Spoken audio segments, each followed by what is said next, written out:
തിരുവനന്തപുരത്തെ കാക്കിയുടെ ബലത്തിൽ സാധാരണക്കാരന് നെഞ്ചത്ത് കയറുന്ന പോലീസ് ഏമാമാരോടാണ് ചോദിക്കുന്നത്. നിന്റെയൊക്കെ അമ്മയുടെ വീടിൻ്റെ അടുത്ത കെട്ടുത്സവം കൊണ്ടുവന്ന യാത്രയാണോടാ ഹർത്താലിന് നടത്തിക്കൊണ്ടിരിക്കുന്നത്?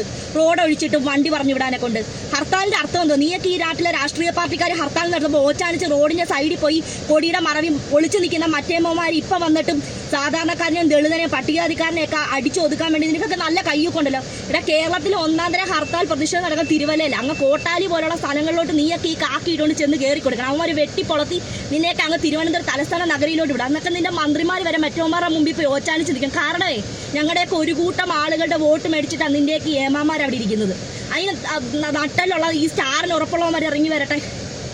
നീയൊക്കെ എന്തുറപ്പിരുന്നോട്ടാണ് കാണിക്കുന്നത്? ശരി, പൊതുജനങ്ങളെ ദ്രോഹിക്കുന്നു. ഈ പറയുന്ന പൊതുജനങ്ങൾ, ക്യാൻസർ പേഷ്യൻ്റ് പോലുള്ള ആളുകൾ, ഈ നാട്ടിലെ രാഷ്ട്രീയ പാർട്ടികളുടെ ഹർത്താൽ നടക്കുമ്പോൾ, കൊറോണ പോലുള്ള ഒരു പാൻഡമിക് സിറ്റുവേഷൻ കേരളത്തിൽ വരുമ്പോൾ അല്ലെങ്കിൽ ഇന്ത്യയിൽ വരുമ്പോൾ, ഇങ്ങനെയൊക്കെയുള്ള സാഹചര്യങ്ങളിൽ കാലേ കൂട്ടി അറിയുമ്പോൾ നമുക്കൊരു സ്ഥലത്ത് പോകണമെങ്കിൽ നേരത്തെ അവിടെ പോകണം, ഹോസ്പിറ്റലുകളിലേക്ക് പോകണം. ഹോസ്പിറ്റലിൽ പോകാൻ ബുദ്ധിമുട്ടാണെങ്കിൽ അതിനടുത്തുള്ള ബന്ധു വീടുകളിലോ അതിൻ്റെ അടുത്തുള്ള റൂമുകളെടുത്തോ താമസിക്കണം. ഹർത്താൽ പട്ടികജാതിക്കാരൻ്റെ ഹർത്താലിൻ്റെ അന്ന് മാത്രം തെരുവിലിറങ്ങും. കൊച്ചുങ്ങൾക്ക് പാല് പോലും കിട്ടുന്നില്ല, കൊച്ചിന് ആഹാരം കൊടുത്തില്ല ഓരോ തള്ളമാർ. ഇതൊക്കെ രാഷ്ട്രീയ ഭൂതന്ത്രമല്ലേ? ഇതൊക്കെ നീയൊക്കെ നാടകം കളിപ്പിക്കാൻ വേണ്ടി, ദളിത് ഹർത്താലുകൾ അട്ടിപ്പറിപ്പിക്കാൻ വേണ്ടി കേരളത്തിൻ്റെ ഓരോ ഭാഗത്ത് ഓരോ വേഷം കെട്ടിലുമായിട്ട് ഓരോരുത്തരെ ഇറക്കി വിട്ടിട്ടുണ്ട്. തിരുവല്ല കാണ്ട് ഒരുത്തൻ ബുള്ളറ്റ് കൊടുത്തുകൊണ്ട് ഇറങ്ങിയിട്ടുണ്ട്. അവന് കുറച്ച് മീഡിയ പബ്ലിസിറ്റി, കുറച്ച് ശ്രദ്ധ പറ്റണമായിരുന്നു.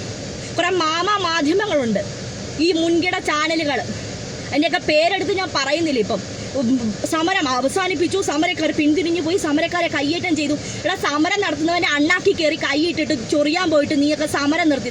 പട്ടികജാതിക്കാരൻ ഒരു ഡോക്ടറാണ്ട് ഒരുത്തനെ അവിടെ എല്ലാം കൂടെ കൊല വിളിച്ചിട്ടിട്ട് അവന് വേണ്ടി ഈ നാട്ടിൽ പ്രതിഷേധിക്കുമ്പോൾ ഒരുത്തം വന്നിട്ട് ചോദിക്കുക, ഹർത്താൽ നടത്തി കഴിഞ്ഞാൽ ഈ ചത്തവൻ എഴുന്നേറ്റ് വരും. ആ വരുവാടാ. ഈ ആഴ്ചത്തെ പുതിയ പഠനങ്ങളിൽ അതായിരുന്നു തെളിഞ്ഞത്. സമരം നടത്തി കഴിഞ്ഞാൽ ചത്തവൻ എഴുന്നേറ്റ് വരുമെന്ന്.